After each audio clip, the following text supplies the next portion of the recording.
Hello, seven college nerds. It is Saturday once again, and you are going to be getting another lazy, kind of scatterbrained, crazy, unedited vlog again because I am tired again.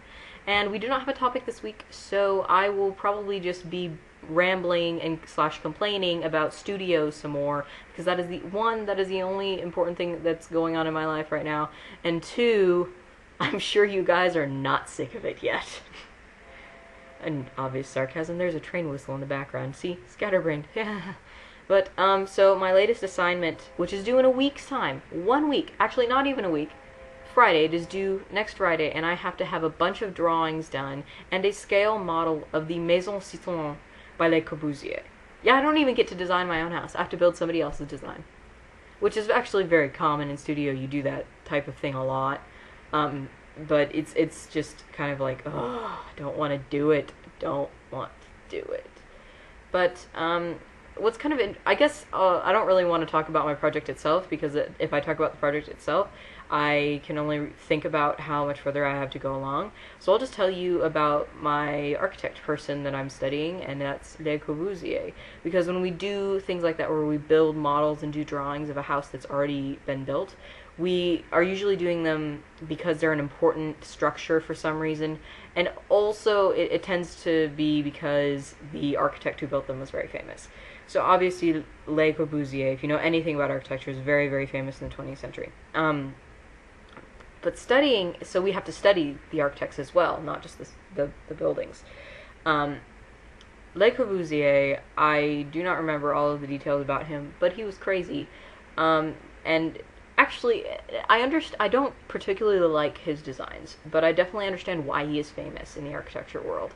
Quite frankly, the man was brilliant. He drives me crazy. Like, the more I read about him, the more he seems like kind of a douchebag slash asshole type thing. But, I mean, the guy was good. He was good. For instance, the Maison Citron, which is what I'm studying, is... The concept behind it was, if we are mass-producing cars and mass-producing other products, why can't we mass-produce houses as well? So the house was designed to be mass-produced, kind of like, I don't know, a car or something. Obviously, this idea of Le Corbusier's did not catch on, and we still have houses. Each design project is treated as its own autonomous unit, unless you're dealing with something like track homes or like trailers or something like that. But for the most part, every single structure that is built is approached as a completely different project. So you start at the beginning every time. So obviously his concept didn't catch on.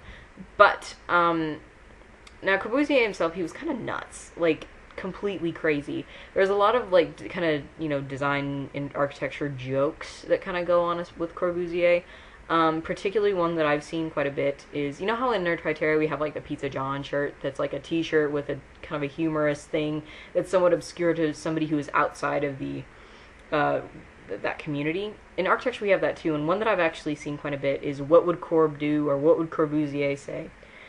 Now obviously the concept behind this is to approach an architectural problem like Corbusier would. Which is a good idea because, like I said before, the man was brilliant.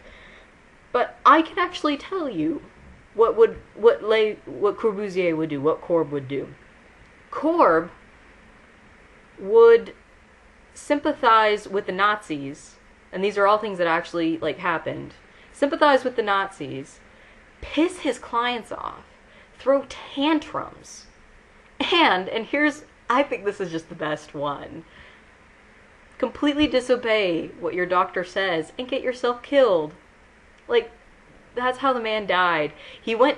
His doctor was like, hey, you know, you're kind of old, your heart's not doing so good, please don't go swimming in the Mediterranean because you will die, because it will put too much strain on your heart. What does Corbusier do? He goes and swims in the Mediterranean and dies. Like, oh my god. Oh my lord. And yes, he did actually sympathize with the Nazi party. And then after World War II ended, and obviously the Nazis kind of went away, he had to basically like brush away that little bit of his history, and just the other things. Like I remember a particular story, he got pissed at his clients because they wanted to bring in their own furniture that they already owned to one of his designs. Now Corbusier not only designed homes, but he also designed all of the furniture inside them, and he was very uptight and insistent that nothing else was brought into his designs because he didn't want other things to disrupt the integrity of his design or something. Which is fine, but that's just like, what if they don't like the furniture that you built? Or maybe they want, their great-grandmother's dresser or something in their house.